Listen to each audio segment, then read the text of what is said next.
A világ nagyon gyorsan pörög, mindenhol információ. Ókori görögök már megtalálták volna. Egy módjának. Könnyű elveszni ebben a felfordulásban. Mindig elérhetőnek kell lennünk. A munkánk mindenhova követ minket. Nehéz időt szakítani a pihenésre. Még az is nehéz lehet, hogy csak legyünk. Ebben a rohanó világban könnyű elveszni és szorongani, stresszesnek érezni magunkat. Valami többre vágyunk, belső békére vágyunk. Mi lenne, ha létezne egy módja annak, hogy megtaláljuk? Mi lenne, ha az ókori görögök már megtalálták volna? Egy módja annak, hogy megtaláljuk a nyugalmat a viharban. Iratkozz fel a csatornánkra, és nézd meg a többi videónkat is. Itt jön képbe a sztoicizmus. Ez a koncentráljunk, amiket irányítani tudunk. A gond több mint 2000 éve létezik. A sztoicizmus nem csak régi előadásokról vagy bonyolult elméletekről szól. Sokkal inkább a gyakorlatról, arról, hogy hogyan éljünk jó életet. Egy olyan életet, ami erényekkel és ellenálló képességgel teli. Egy olyan életet, ahol a káosz közepette is megtaláljuk a belső békét. A sztoicizmus megtanít arra, hogy azokra a dolgokra koncentráljunk, amiket irányítani tudunk. A gondolatainkra, a tetteinkre, és elfogadjuk azokat, amiket nem. Ez egy időtlen filozófia, ami ma aktuálisabb, mint valaha. Repüljünk vissza az időben, az ókori Görögország most nem zárkózik el a mindennapi élettől. Útmutat piacot, ahol nyüzsögnek az emberek, és élénk beszélgetések zajlanak. Itt, a görög élet pezsgő centrumában született a sztoicizmus filozófiája. Zénon Kitionból alapította Krónot E300 körül, és gyorsan népszerűvé vált. A sztoicizmus gyakorlatias szemléletet vallott az életről, hangsúlyozva az erény és a logika fontosságát. Más filozófiákkal ellentétben a sztoicizmus nem zárkózik el a mindennapi élettől. Útmutatást kínált a hétköznapi embereknek, akik szembesültek az élet nehézségeivel. A sztoicizmus nem csak a tudásról szólt, hanem egy életstílust jelentett. Egy olyan életstílust, amelyet a bátorság, a bölcsesség és a belső béke jellemez.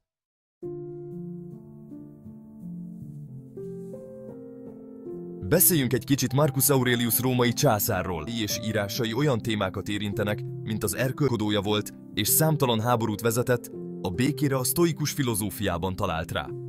Személyes gondolatai, melyeket ma elmélkedések néven ismerünk, megtanítanak minket, hogyan nézzünk szembe a nehézségekkel, hogyan kontrolláljuk a gondolatainkat, és hogyan éljünk etikus életet. Ezután következzen Seneca, aki filozófus és politikus is volt egy személyben. Levelei és írásai olyan témákat érintenek, mint az erkölcsösség, a gyász és a jelentőségteljes életkeresése. Végül pedig itt van Epiktétosz, aki rabszolgaként kezdte, és híres sztoikus filozófus lett. Tanításai az önkontrollra, a valóság elfogadására és a belső szabadság megtalálására helyezik a hangsúlyt.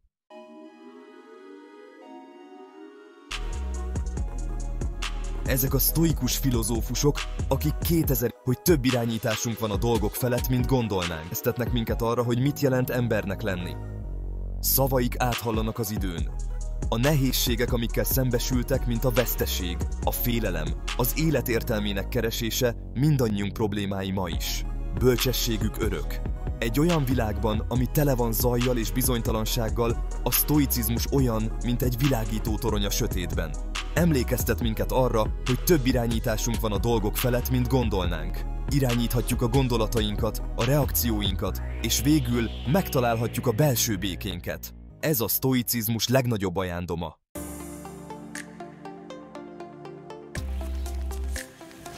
Képzeljük el, hogy előre tekerjük az időt, kétezítjük magunkat másokkal, kevesebbnek érezzük magunkával. A telefonjaink folyamatosan értesítésekkel bombáznak minket, a közösségi média pedig állandóan magához láncol. Hírek, vélemények, sőt még a reklámok is. Egy igazi információ cunamiban élünk. Ebből a digitális zajból nagyon nehéz kiszabadulni. A digitális kor sok mindent adott nekünk, de új kihívások elé is állított. Összehasonlítjuk magunkat másokkal, kevesebbnek érezzük magunkat, szorongunk és magányosnak érezzük magunkat. Vágyunk a belső békére, de aztán mégis a telefonunkhoz nyúlunk. Kapcsolódásra vágyunk, de csak mások tökéletesre csiszolt képét látjuk, és ettől még üresebbnek érezzük magunkat. Nézd csak, mennyire megváltozott a világ! Egy iránytűre, egy vezetőre, ami kivezet bizonytalanság, nehéz lépést tartani mindennel. Könnyű elveszni ezekben a problémákban, és tehetetlennek érezni magunkat. A jövő félelme pedig teljesen elural minket. A hírekhez ragaszkodunk, válaszokat és megnyugvást keresve. De ehelyett csak még szorongóbbak és bizonytalanabbak leszünk. Ezekben a kiszámíthatatlan időkben mind az egyéneknek, mind a világnak szüksége van egy iránytűre. Egy vezetőre, ami kivezet minket ebből a viharból, és megmutatja a helyes utat. A sztoicizmus, ez a tisztánlátáshoz vezető útünk. A gondolatainkra, a tetteinkre, a sztoicizmus egy keretet ad nekünk, hogy megbirkózzunk a 21. század kihívásaival. Emlékeztet minket arra, hogy nem tudunk mindent irányítani, ami velünk történik. A tőzsde, az időjárás, mások mit gondolnak, ezek mind a mi irányításunkon kívül esnek. Csak a saját reakciónkat tudjuk kontrollálni. Választhatjuk, hogyan reagálunk a kihívásokra. Azokra a dolgokra koncentrálhatunk, amelyekre hatással lehetünk. A gondolatainkra, a tetteinkre, a jellemünkre. Ebben a világban, ahol annyi a zavaró tényező és a bizonytalanság, a sztoicizmus megmutatja a tisztánlátáshoz, a rugalmassághoz és a belső békéhez vezető utat.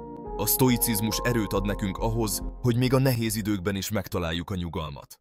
Ma az irányítás két oldaláról fogunk beszélgetni. Dolgokra, amelyeket irányíthatsz, a gondolataid. A telefonod akkumulátora lemerülőben van, és aggódsz, hogy lekésheted a fontos megbeszélésedet. A sztoikusok azt mondták, állj meg egy pillanatra, és vizsgáld meg a helyzetet. Irányíthatod a forgalmat? Nem. Azt sem irányíthatod, hogy mikor merül le a telefonod. De azt irányíthatod, hogyan reagálsz erre. Ez az irányítás kettőssége. Összpontosíts azokra a dolgokra, amelyeket irányíthatsz, a gondolataidra, a tetteidre. Amit nem tudsz megváltoztatni, azt fogadd el.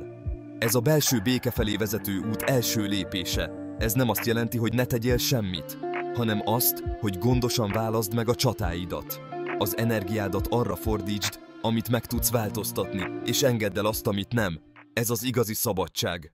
Szervusztok! Ma a hála erejéről fogunk beszélni, mint például egy meleg ágy, egy biztonságos otthon, arra, hogy mindig csak többet és többet akarjanak. Nagyobb házat, jobb munkát, tökéletes Instagram profilt. De sokszor elfelejtünk hálásnak lenni azokért a dolgokért, amik már megadattak nekünk. A sztoikus filozófusok nagy hangsúlyt fektettek a hálára. Azt vallották, hogy minden reggel, amikor felébredünk, szálljunk egy percet arra, hogy értékeljük azokat az apró örömöket, amik körülvesznek minket. Mint például egy meleg ágy, egy biztonságos otthon, ami megvéd minket az esőtől és a széltől, vagy egy csésze forró kávé. A hála megváltoztatja a gondolkodásmódunkat és azt, ahogyan a világot látjuk. Még a nehéz időkben is segít meglátni az élet szépségeit. Szeretnél megszabadulni a stressztől és a szorongástól? Kezdj el hálát gyakorolni. Mi lenne, ha minden este leírnál 3 dolgot, amiért hálás vagy? Magad is látni fogod, hogy a hála mennyivel jobbá teheti az életedet. A sztoikus filozófiában van egy gyakorlat, amit úgy sebbek leszünk. Ha pedig be is következik a probléma, elsőre talán ijesztően hangzik, nem igaz? Egyszerűen fogalmazva, ez azt jelenti, hogy gondoljunk azokra a problémákra, amik a jövőben felmerülhetnek. Képzeljük el, hogy egy fontos prezentációt kell tartanod. Mi minden romolhat el? Elromolhat a projektor. Lehet, hogy elfelejtesz mondani valami fontosat. Fel kell készülnöd, mindig legyen egy B-tervünk. Amikor előre átgondoljuk a nehézségeket, erősebbek leszünk. Ha pedig be is következik a probléma, nem esünk kétségbe, mert már korábban átgondoltuk. Nem arról van szó, hogy negatívan kell gondolkodnunk, hanem arról, hogy legyünk felkészültek. Arról van szó, hogy békében elfogadjuk a jövőt, és készen álljunk bármilyen kihívásra. Egy olyan világban élünk, ami tele van zavaró ténye, hogy élvezzük egy csésze forró teaízét. Találjuk, és a teendőink listája csak egyre hosszabb lesz. Ebben a rohanásban könnyű elveszni, és a stressz áldozatává válni. A sztoicizmus ezért helyezi a hangsúlyt arra, hogyan találjunk nyugalmat ilyen időkben. Ez az az idő, amikor mindent félreteszünk, és időt szánunk magunkra. Elkezdünk a jelen pillanatban élni. Sétáljunk a természetben, meditáljunk egy kicsit, vagy élvezzük egy csésze forró teaízét. Találjuk meg, ami megnyugtat minket, és tegyük ezt szokásunká. A csendben tisztulnak meg a gondolataink, és fedezzük fel belső erőnket. Teremtsünk egy olyan helyet, ahol a béke és a nyugalom uralkodik, és ahol az igazi boldogság kivirágozhat. Ez a jelen pillanat igazi ereje. Biztosan gondolkozol, hogy ez a sztoicizmus segített neki megoldani a problémákat? Vajon ezek a régi tanítások beválhatnak a mai stresszes életünkben? Teljes mértékben. Rengeteg példa van erre. Sok sikeres ember vallja, hogy a sztoicizmusnak köszönhetik a mentális erejüket és tisztánlátásukat, ami segített nekik elérni a sikert. Ilyen például Tim Ferriss. Vállalkozóként, íróként és podcast műsorvezetőként sztoikusnak vallja magát. Azt mondja, hogy a sztoicizmus segített neki megoldani a problémákat, beosztani az idejét és a fontos dolgokra koncentrálni. A Titánok eszközei című könyvében Tim Ferriss leírja, hogyan alkalmazza a sztoicizmus alapelveit a mindennapi életében, és hogyan él szabad és tartalmas életet. Ez egy élő példa arra, hogy a sztoicizmus nem csak egy ókori filozófia, hanem egy gyakorlati útmutató a boldog és teljes élethez a mai világban. Ismerkedjünk meg Ryan Holiday-jel. Ő egy nagyon lődésről, vagy az élet bármely más területéről. Ezredekkel ezelőtt írtak le, ma is ugyanolyan fontosak. Holiday a 20-as éveiben ismerkedett meg a sztoicizmussal, és meggyőződött róla, hogy ez a filozófia megváltoztathatja az életét. Munkásságával a sztoicizmust a modern világ számára tette érthetővé és elérhetővé. Ő maga is a sztoikus elvek szerint éli az életét, legyen szó munkáról, kapcsolatokról, személyes fejlődésről, vagy az élet bármely más területéről. Amit Holiday hangsúlyoz, az az, hogy a nehézségeket lehetőségekként kell felfognunk.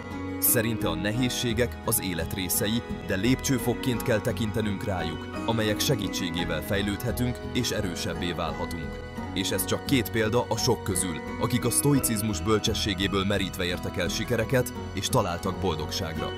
Rájöttek, hogy ennek az ősi filozófiának az elvei, amelyeket évezredekkel ezelőtt írtak le, ma is ugyanolyan fontosak és erőteljesek. Ez a sztoicizmus nem csak üzletembereknek vagy sikere felelősséget vállalja gondolataidért és a tetteidérnek szól, függetlenül attól, hogy honnan jöttél, mit csinálsz vagy miben hiszel. Lehet, hogy diák vagy, aki vizsgákra készül, egy szülő, aki próbálja összeegyeztetni a munkát és a családot, vagy csak belefáradtál a mai élet rohanásába. A sztoicizmusban számos eszköz áll rendelkezésünkre, amelyek segíthetnek megtalálni a belső békét és az élet értelmét. Arról szól, hogy felelősséget vállalj a gondolataidért és a tetteidért. Találd meg a boldogságot a jelenben. Nézz szembe a kihívásokkal bátorsággal és pozitív hozzáállással. Egy olyan világban, amely gyakran kaotikusnak és bizonytalannak tűnik, a sztoicizmus utat mutat a belső békéhez, a tisztánlátáshoz és a megelégedettséghez. Ez egy olyan filozófia, amely erőt adhat ahhoz, hogy a lehető legjobb életet éld, függetlenül attól, hogy milyen akadályokba ütközöl. Bármi is történjen. Ahogy látjuk, a sztoicizmus nem csak egy poros, ez a sztoikusok alapelvére, az irányítás a jelenben. Ez a sztoicizmus ereje. 2025-ben ugyanolyan időszerű, mint az ókori Rómában volt. A sztoicizmus olyan eszközöket ad a kezünkbe, amelyek segítenek megbirkózni a modern élet kihívásaival. Képzeld el, hogy egy nehéz döntés előtt állsz, és a bizonytalanság súlya a válladat nyomja. A pánik helyett állj meg egy pillanatra, és vegyél egy mély levegőt. Emlékezz a sztoikusok alapelvére, az irányításra. Összpontosíts arra, amit irányítani tudsz, a tetteidre és a reakcióidra. Ez a sztoicizmus a gyakorlatban. Képzeld el, hogy a közösségi médiát görgeted, és mindenhol tökéletes életek képei vesznek körül. Irítséget és hiányérzetet kezdesz érezni. De emlékezz a sztoikusok gyakorlatára, a hálára. Ha az életedben lévő jó dolgokra koncentrálsz, elégedettséget találsz a jelenben. Ez a sztoicizmus ereje. Képzeld el, hogy váratlan akadályba ütközöl, a terveid felborulnak. A pánik helyett idézd fel a sztoikusok tanítását. Számíts a váratlanra. Mivel már felkészültél mentálisan a nehézségekre, képes leszel alkalmazkodni és legyőzni azokat. Ez a sztoicizmus lényege. A sztoicizmus szépsége abban rejlik, hogy minden és egy erényes életre koncentrálunk. Örök hagyatéka. Egy olyan filozóf, felkészülsz a gondolataid és tetteid megfigyelésére. A sztoicizmus az önfelfedezés útja. Egy olyan folyamat, amelynek során erőt és ellenálló képességet építünk ki magunkban.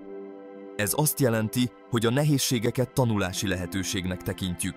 Elfogadjuk azokat a dolgokat, amelyeket nem tudunk irányítani, és egy erényes életre koncentrálunk. A mai rohanó világ káoszában is megtalálhatjuk a nyugalmat és a megelégedettséget. Hidd el, ez egy olyan utazás, ami megéri. Kövesd a sztoikus filozófusokat. Élvezd az összes pillanatot, és légy hálás. Nézz szembe a félelmeiddel. Ne feledd, van benned az erő, teljes és kielégítő éléséhez, bármennyi nehézség is álljon előtted. Ez a sztoicizmus örök hagyatéka. Egy olyan filozófia, amely évszázadok óta aktuális, útmutató mindazok számára, akik bölcsességgel, ellenálló képességgel és belső békével szeretnének szembenézni az élet kihívásaival. Ha tetszett a videó, iratkozz fel a csatornára, lájkold és oszd meg a barátaiddal.